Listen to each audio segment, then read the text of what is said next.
As we gear up for the second half of Utah's season, we answer one of the most important questions that Utah has to answer during the bye week. What can Utah do to help Isaac Wilson and Cam Rising, when he hopefully returns, succeed under center? Also, now that Utah's first 5 games are in the books, it's time to update our predictions. We're going to do second half of the season predictions, as well as talk about some of the top high school football players in the state of Utah. All of that coming up on today's Locked On Utes.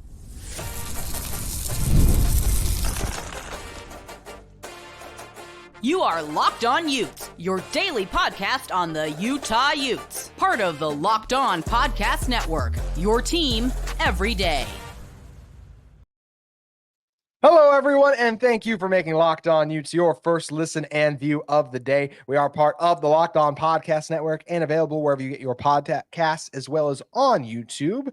And if this is your first time listening to our show, make sure you like and subscribe. I love interacting with all of you in the YouTube comments, as well as on social media, where you can follow our episode of Locked On Utes on X. Today's episode of Locked On Utes is brought to you by our great friends at FanDuel. You can place your first ever $5 bet and you'll get started with $200 in bonus bets guaranteed. Visit FanDuel.com to get started. My name is JT Wistrcill, former intern inside the University of Utah Athletic Department. Excited to be joined on today's show by KSL Sports, host of the Saturday show, as well as KSL Sports Rewind commentator, Alex Napoles. Alex, on today's show, we're going to run through Cam Rising and Isaac Wilson, Utah success plan for them, second half of the season predictions, and then, as we mentioned, wrap up with some Utah high school quarterback stuff, but do want to start with how Utah can maximize their quarterback room. I want to start with Isaac Wilson because Isaac's obviously gotten more of the playing time due to Cam's injury, and Isaac's been the one that has obviously encountered more adversity. It's really hard to be a true freshman in college football. I also think it's really hard to be a true freshman when the offense is being too vanilla. And I thought that's what it was against Arizona. I didn't love some of the play selections, the play call. I didn't feel like they put Isaac in a position to succeed in the red zone. And look, the other pieces obviously have to execute the individual players, whether that's the run game, receivers getting open. That has to happen better too. But the biggest issue, play calling and Wilson's play were 1A, 1B to me. So if the play calling's better, Wilson's going to be better. That's where I think Utah has to do a better job. And it's easy to just say play calling. Well, what do you want to see more of, JT? I want to see more motion. I think that's something that this Utah team needs to do more of. I look at it something like Arizona did in the first half, right, where they motioned a receiver in, and then boom, he breaks back out to the outside on a little whip route, I believe, and then he gets a catch in the end zone. Utah doesn't do things like that, really. Honestly, I think they need a lot more motion too, where rather than just, they'll bring a receiver in from the outside into the slot, they need to send him all the way across the field. How about a jet sweep to Money Parks? That worked for a touchdown. We barely saw it in that game, right? I would love to see some more wide receiver screens. This is a Utah team that prides themselves on their receivers blocking, as well as they have tight ends they can line up on the outside, right? Like try to create those mismatch. Get Isaac Wilson easier yards, easier completions. I don't think helping Isaac Wilson succeed right now is calling quarterback runs, because that's something he can do. He can scramble at spots like Oklahoma State, but that's not really his game. I think Utah needs to do more offensively. They need more motion. I think they need to make it a little bit easier for Isaac, and that's just more than the other players stepping up. That's the play calling needs to be better. I think if you go back to that Arizona game and you look at that third quarter, JT, where Isaac Wilson, I can't remember, was it 6-7 straight passes that were incomplete, just really couldn't get anything going in the passing game in that third quarter. I think in those situations, you have to maybe lean a little bit more on your run game. I thought Utah abandoned the run game a little bit early against Arizona. And to your point, you got to get him some completions, just any kind of completion, an easy completion under his belt to rebuild that confidence. Because towards the end of that third quarter, you could see Isaac Wilson was kind of letting the incompletions get to him. And I mean, credit to Arizona's defense for the pass breakups, because I thought they did phenomenal. But at the same time, you need to you need to do something to get that confidence going. He was trying to force it. He was trying too hard to just get a pass completed, and that obviously is not going to work out for you in the long run. Yeah, biggest things for Wilson, as I mentioned, for me, I need more motion. I want more screenplays, and I just want Utah to continue to try and maximize their talent they have outside of Wilson. Done a good job with Singer recently. I still believe there's more Utah can do to maximize a guy like Micah Pittman, who had a great catch, that diving catch towards the end of the first half. There's more Utah can do, And Andy Ludwig's in the lab. I've seen people get mad at him, call for his job, all things like that. Isn't it funny how quickly the sales can change? Because I think Ludwig has done a lot of really good things overall. It's just also fair to recognize, hey, he needs to be better. He wasn't great against Arizona. I think Kyle Whittingham said the game plan wasn't good enough. I'm sure he'd say the same thing. So that's where Utah needs to be better. I expect it to. As for what Utah needs to do to maximize when Cam Rising's in the game, all the things I mentioned will help. But at the end of the day, I'll also say this. This Utah offense, when Cam Rising's under center, has still been pretty dang good. How quickly people forget that Utah scored 8 of 11. On 8 of 11 drives, they got points. 7 of 11 went into the end zone for touchdown. Yeah, Baylor and Southern Utah, they're not the two best opponents. But guess what? The goal each drive is to score a touchdown. And Utah did that. They even nearly had a touchdown scored on 9 of the 11 drives, because you go back to the first drive against Baylor, right? Dorian Singer and Cam Rising inches away from connecting on a 50-yard pass. So that's how close it is with Cam Rising, and just the way this offense has looked. And Cam Rising's execution is going to be sharper too. I'd still like to see Cam scramble and run a little bit less, just because, look, obviously we have the injury concerns with him, but overall, I still want to see the screens and some of those other things implemented with Rising in the game, but I don't have a lot of concerns when Rising is under center. I believe if Rising is under center, I think Utah scores in some of those red zone positions and drives. And this offense has just been better when Cam Rising's under center. That's where Andy Ludwig needs to be better with the backups, but also the trust he has in Cam Rising execution. I can't fault him for having more faith in Cam Rising there. So that's where I feel like with Cam Rising under center, I do feel like this Utah team would be undefeated. And I don't have any major critiques for the limited offense we've seen when Cam Rising's been under center so far in 24. I will say, there's a different vibe and there's a different confidence when Cam Rising is under center. And I think to maximize Isaac Wilson, we'll go back to that a little bit. To maximize Isaac Wilson, you need to find out how to replicate that confidence and replicate those vibes when Isaac Wilson is under center. Because if not, and down the line where for some reason without Cam Rising again, that's really going to come back and bite you. So do you think that's possible though? When just like Cam is a 2-time Pac-12 championship guy, he is 25 years old. Wilson's a true freshman. He's won games, but he hasn't proven as much. I mean, how do you think that Utah? Do you think that's all just other leaders stepping up without Cam? Whether it's other leaders or whether again, just getting Wilson's confidence to grow in this offense. Yeah, those could be two very good keys. But I mean, you go back to the Baylor game and you can tell the vibe just completely shifted once Cam Rising left that game. There was no win in the offense sales. So you got to figure out a way to replicate those vibes and bring them over to when Cam Rising isn't on the field. But when Cam Rising is on the field, to maximize him a little bit, I think you look back at this offensive line and there's been some struggles there. And obviously you want to keep Cam Rising upright. There's Arizona got into that backfield a lot, pressured Isaac Wilson a lot. So just protect your quarterback, protect Cam Rising. And I think that's the biggest key to maximizing Cam Rising. I agree.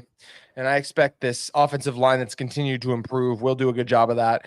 For what I can remember, almost every Wilson sack I thought was more of a coverage sack and more Wilson not getting rid of the ball than, oh my gosh, this offensive lineman got smoked. I feel like this offensive line is coming together. The running game, Kai Bernard's obviously been the biggest pleasant surprise. We knew he'd be good. We did not know he'd be this good already for Utah. So I'm pleased with a lot of things that Utah has going on offensively, but I do think they can do more. Andy Ludwig, as well as the quarterbacks, in order to reach a new level. And Utah's going to have to reach a new level if they want to achieve their goals. And that's where we got next. By the time you guys are hearing us talk again after this show, Utah will be back to work. We'll be off the bye week, and it'll be game week against Arizona State. A little bit of a shorter week because it's a Friday night game, but obviously having the bye weeks where it's nice to get the extra rest fitted in there. So want to talk about some second half of the season predictions now that we have some information on this Utah team so we can make a better educated guess on the second half of the season. That's what we're going to be talking about in one moment. But first, today's episode of Locked On Utes is brought to you by our friends at FanDuel Sportsbook. Hey, NFL fans, you can start the season with a big return on FanDuel, America's #1 sportsbook. So when you get a hunch in the middle of the game, you can check out the latest stats, view live play-by-play, and so much more on the same page where you place your bets. You'll get started with $200 in bonus bets guaranteed when you place your first $5 bet. That's FanDuel.com. Yes, we don't have Utah football this weekend, but we still got great matchups in the Big 12 or even the other conferences, right? Ohio State, it's gonna be their first kind of real game against an Iowa team that I still believe is one of the 30 best teams in college football. So how are they going to fare? We get all kind of great SEC matchups each week, and the NFL is always stacked. I can't wait to see my Vikings personally go over to London to take on the Jets. Aaron Rodgers, once again, a little bit of return for Rodgers versus the Vikings, the team he had a lot of success for, and the MLB playoffs are here too. So you guys need to head over to FanDuel today, and you can get started with $200 in bonus bets guaranteed when you place your first $5 bet. That's FanDuel.com to once again get $200 in bonus bets guaranteed when you place your first $5 bet today. You can head over to FanDuel and get in on this amazing offer now. All right, Alex, second half of the season predictions time. Coming into the season, I want to be transparent about what I said about this Utah team. I said they would be 11-1. I projected Utah to be undefeated going into the bye week. So close. Dang it, Arizona.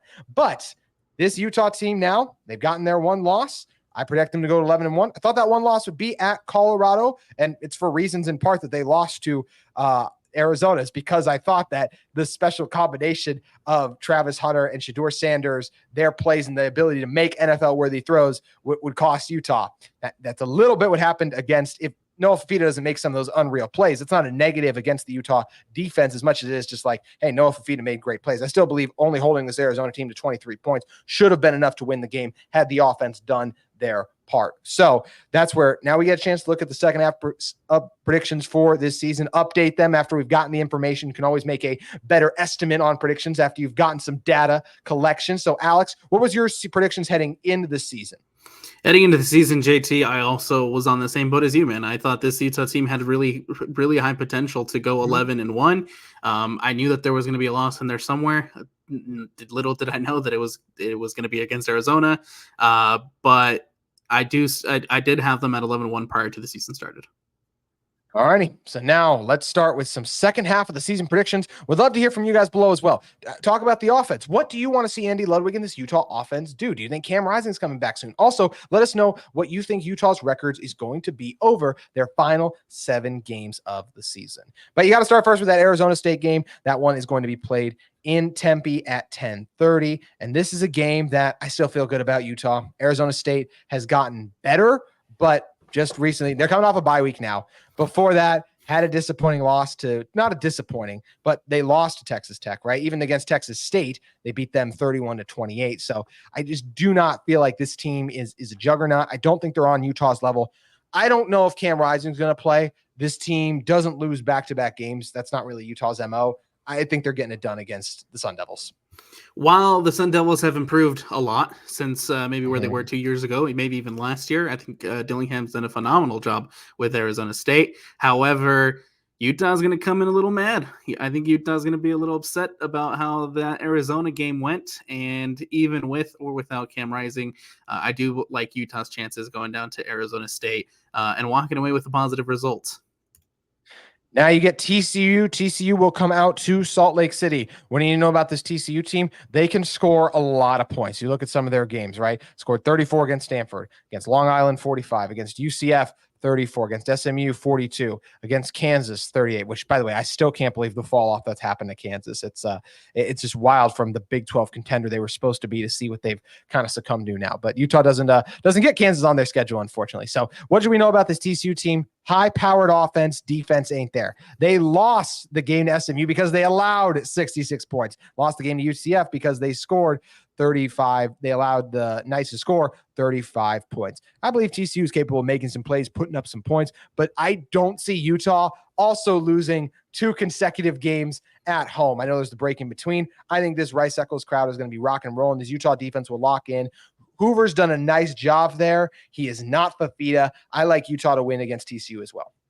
I like Utah's defense matching up against that TCU offense. Yes, they're high-powered, but I do believe that Utah has all the tools necessary on the defensive side of the ball to slow down that TCU offense. I like Utah against TCU. Mm-hmm. So we feel the same way there. Got to keep it rolling now. After the TCU game, Utah will be set to take on Houston, and let's just call it what it is. This is not a good football team. I think they're the worst in the Big 12. I think they're one of the worst Power 4 team. You could argue they are maybe the worst Power 4 team right now. I could be forgetting some off the top of my head. Utah's not losing on the road. I understand that, they just lost to an unranked team in Arizona. There's a big difference between unranked Arizona and unranked Houston. I don't see how the Cougars win this game. It's Houston. Utah walks away with a win. We'll keep it easy. Cougars, yeah, exactly. Nice and quick. I think you're absolutely right, and we can keep it moving. Speaking of Cougars, now BYU comes to Salt Lake City. And I've said this before. I was wrong about this BYU team, as just like the rest of the country. I never expected them to get up to rank 17th. I thought they would even lose against Baylor. The impressive win against Kansas State, right? The impressive win now against Baylor. And I give them credit. They can win in different ways, right? You beat SMU 18-15. So this is a team that can win in different ways. I do not think this BYU team will be undefeated coming into Salt Lake City. The Arizona, Oklahoma State, and I understand they get Arizona and Oklahoma State at home. That's big. But then you get UCF too. I just feel like there's going to be a loss that's going to come in there, even against the Baylor game, right? You got up big. You completely let the Bears back into the game late.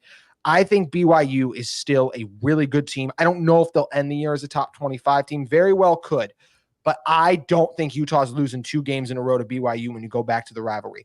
All of these players, so many of them were a part of that 2021 team that lost. They remember that. It's a rival coming into your house. You're clearly still better than them, in my view. I know BYU's been good so far. They haven't been tested and played the same level of games that I believe Utah has. Yes, I'll give them credit. They beat the Kansas State. That's a really good win. I don't think like it's the equivalent of going down to Oklahoma State, and I do think that Arizona team that Utah just played is really good too. BYU can win the game. I just don't. I don't see it though. I think Utah is going to beat BYU. This is obviously one of the biggest rivalries in the Big 12, and anything can happen in a rivalry game, JT. However, I do think at some point BYU does come back down to earth. Yes, congratulations for being 5-0 for the incredible start that you're having to the year. However, there's still a lot of questions for me at quarterback. There's still a lot of questions on the offensive side of the ball for BYU. And you're right. I don't think they come into this one undefeated. And I think Utah just matches up better against BYU. I'm taking Utah at Rice-Eccles Stadium. I like it. And also, I'll just throw this in, like, for someone saying, well, you didn't give a ton of analysis. All right, here's your analysis. Retzlaff's thrown 5 interceptions on the year. I don't think that's the type of success I look for when you're going to be paying the best secondary you have played yet. And I do think this Utah offense I trust Cam Rising this game. I that's dangerous to say. I believe sometime over the course of the Houston, TCU, and Arizona State game, I believe somewhere in that chunk, Cam Rising coming back. I could absolutely be wrong. And if Isaac Wilson is starting this game against his brother's former team, the other school that heavily recruited him in BYU, that'd be fascinating. I feel like Utah is going to end up winning this game too. The first 3 games I predicted, regardless of Cam Rising. The BYU one, I'm predicting with Cam Rising. That is a dangerous game to play. I understand the arguments that some people probably have for that, but I'm just looking at it from a standpoint of by this point, that's where it'd just be too crazy to me if this minor injury, like even Witt saying it's minor, all the players, everything said, Dorian Singer, Cam's practicing, all the things that have been stated. I can't see Cam not playing against BYU. So then Utah will be coming up on their final 3 games of the season, and the first of which is a really fun showdown against Colorado. This is a Colorado team that has always generated excitement. Coach Prime, Shedeur Sanders, and Travis Hunter. I predicted at the start of the season for Utah to lose this game. Utah could absolutely still lose this game. But here's how I view the Arizona game, and I could dang sure be wrong. I think that was a wake-up call. I think the Utah defense will shore up their tackling. I think the offense realizes they need to be more creative, and I think Cam Rising is going to be the difference. I have not seen enough from the Buffs offensive line still to lead me to believe they can hang with Utah in the trenches. I'm picking Utah to go into Boulder and get a big win. I think Boulder right now, I think Colorado right now is riding a little bit of a confidence streak. Obviously, coming and starting off really well in the Big 12. They're sitting at 2-0. Got the overtime win against Baylor. Got that win against UCF. They're riding high, but at the same time, I do feel like at one point they will come back down to earth as like same like the BYU. I think it will be, if Cam Rising is available and Utah's firing on all cylinders, I think it's going to be an absolute shootout. But some way, somehow, Utah walks out of Boulder with a win. I agree. Really quick, are you predicting these as well as at some point we're getting Cam Rising back?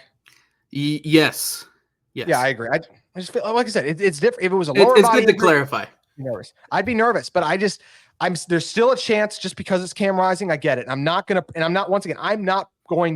like when we lead up to the Arizona State game, I'm not going to say Cam Rising's playing. We're going to still have to wait and see.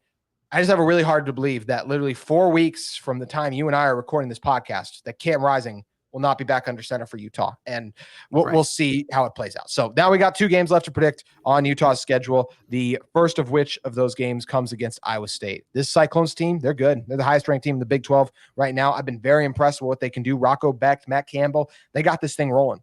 But I still have questions about them. I mentioned in a show earlier this week. Yes, their defense has performed at a high level. They have yet to play a top 60 offense. Their best win came against Iowa. That's a really good win, a tough win, a rivalry game.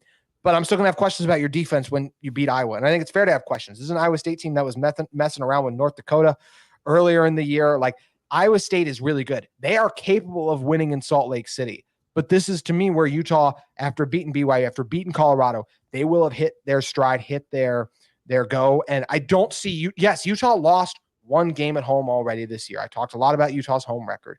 The last time they lost 2 games in the same season at home, it's been a really long time since that's happened. I'm not predicting it to happen. And I do think Utah will beat Iowa State due to that defense and Cam Rising really be firing on all cylinders by this point.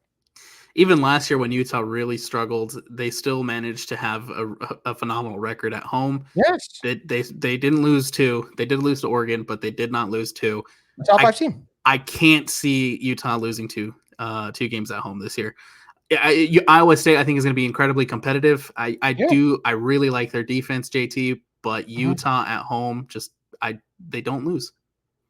This is where I also want to clarify, like, Alex, people aren't going to be saying this about you, but I know for me, like, people will be like, oh, he's predicting Utah to win every game. Like, he still thinks Utah walks on water and all these things. That's not what I'm saying. I think Utah is better than these teams. I think they're going to win. Utah could absolutely lose, especially any of these last 3 games. Not going to be surprised if Utah ends up with a loss, but I believe that Utah is still the best team in this conference based on what they've seen. They should have beaten Arizona if their execution in the red zone was better. They should also be welcoming their starting quarterback back soon. They have an opportunity to learn, grow, and get better. It's a talented veteran roster. I'm going to bet on those veterans, and I'm betting on Kyle Whittingham. And I'm going to bet on Kyle Whittingham in the final game of Utah's season as well. I do think Utah goes in and beats UCF. KJ Jefferson is not a great quarterback. The best quarterbacks that Utah will have placed will be Shedeur Sanders and Noah Fafita. I do not think that he will be able to make the plays necessary to beat this Utah team. That UCF defense, a ton of transfers, they haven't come together like they hoped.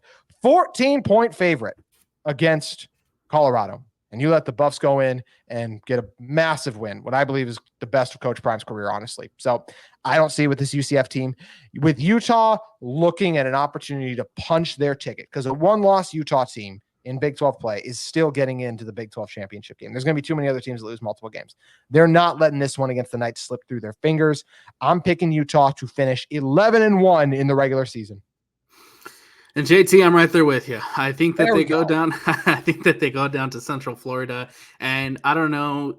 I think UCF is bamboozling a couple people, thinking that they're a little bit better than what we projected them to be. And I think Colorado exposed them this past weekend. I think they're, like you mentioned, there's a lot of holes on defense that they need to figure out, and they need to figure out quick. And if they don't, the Utah's going to have a fun time against that defense.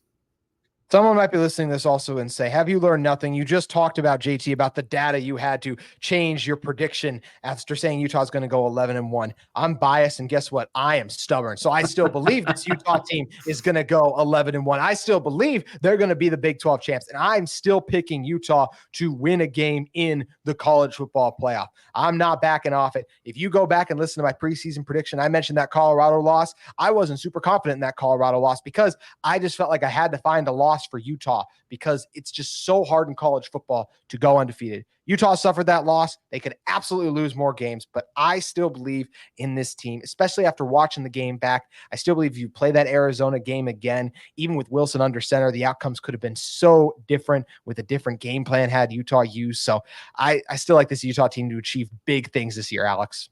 Until the wheels completely fall off the wagon, there's no reason for me to believe that to go against Utah. I still believe that they are one of the best teams, if not the best team in the Big 12, and it'll come around. Yes, they lost to Arizona, but this is a team that I believe is very good at bouncing back. The coaching staff gets their mentality right. I think Utah still has a really, really good shot at going 11-1 this conference. I agree. You still picking them to win the Big 12? Yes, as of right now, they're still probably my favorite to win the Big 12. However, if it, like I said, until they show me that the wheels fall off, I'm not betting against this Utah team. I agree. Wheels ain't falling off yet. I know some of you want to act like the sky is falling, but that's not the case. A loss in college football happens. It's really hard to go undefeated.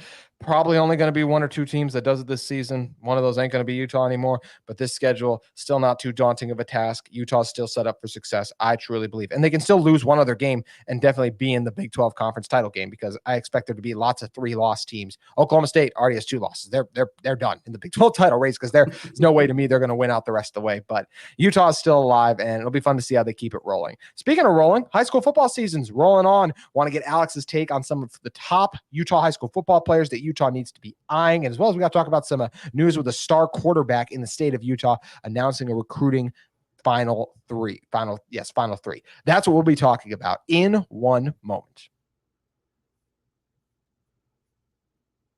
But first, today's episode of Locked On Utes is brought to you by our glorious friends at Game Time. Game Time, it makes buying tickets even easier. They have a new feature called Game Picks that makes you getting tickets even faster. Game Picks filters out all the fluff to show you only incredible deals on great seats, so you don't have to waste time searching through thousands of tickets.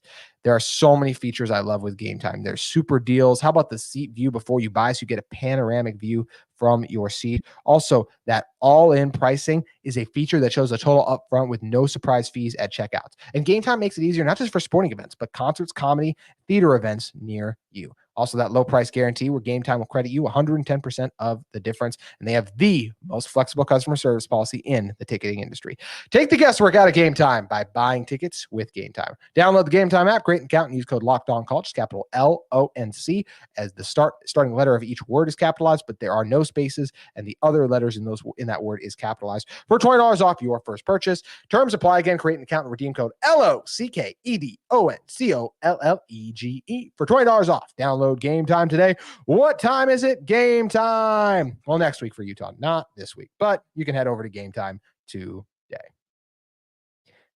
And Alex, as we jump in here to close this one out, one thing I'm looking at for this Utah team is not just the present, Alex, but of course the future of Utah football. And the future, I think, is bright because of how many exciting recruits there are in the state of Utah. So I want to know, Alex, you grew up with KSL Sports Rewind to call a high school football game this week. You go out each week and see some of the top players who have been the top and standout individuals that you've been impressed with, that Utah should also be keeping an eye on, especially in the class of 26.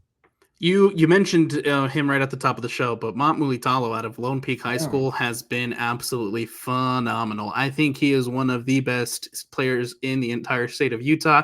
As a junior, he is showing that he has all the tools necessary to be an absolute competitor at the college level.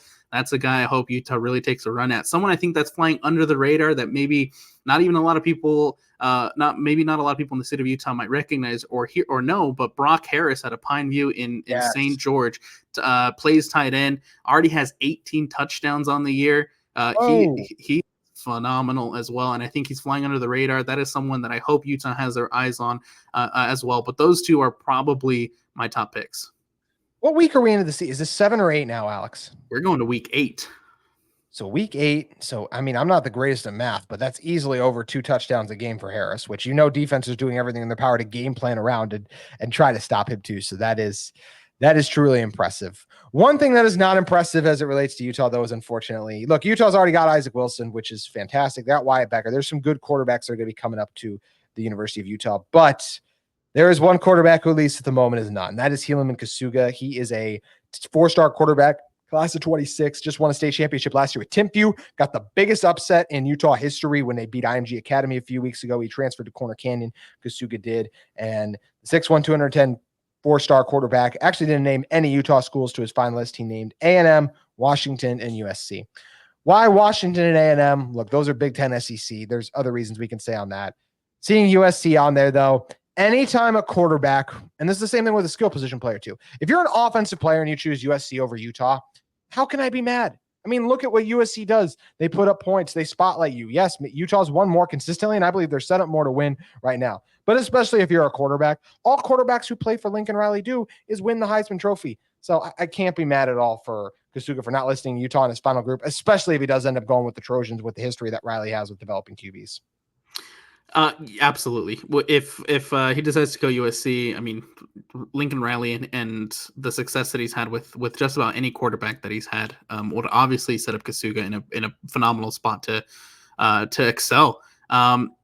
It is a little disappointing not to see Utah and Kasuga's final because I mean it is a Utah talent and you want your Utah talent to stay in Utah, but yeah, no matter where he goes, I think he's shown everything that he has also the tools to be very successful at the next level. Super smart kid, very athletic, and excited to see what he can do. I'm excited as well. Can't wait to see how it plays out. Another high school football season is really starting to get down to the wire, playoff implications, everything. Alex, if people want more Utah sports talk and if they want more high school football coverage, where should they head over to? You can head over and follow me at that little at Napoles Alex right there under there. Of course, always covering every sport, wall-to-wall coverage on KSL and KSL Sports. And then, of course, for any high school coverage, check out KSL Sports Rewind. Awesome, Alex. Best of luck on your game. Where are you going to be at this week? Heading over to Cedar Valley for Cedar Valley Orem. Going to go see the Ka'awa, who I also think is a very phenomenal player. Nice. Well, make sure you guys check out Alex's broadcast. Brian Brown, friend of the show, calls those games as well. Alex, always a blast having you on. Best luck with your game this week. Absolutely. Thanks, man. And thanks for the invite. Always an absolute pleasure to be on here. I love everything you're doing, man. And I'm grateful that I get to share this space with you.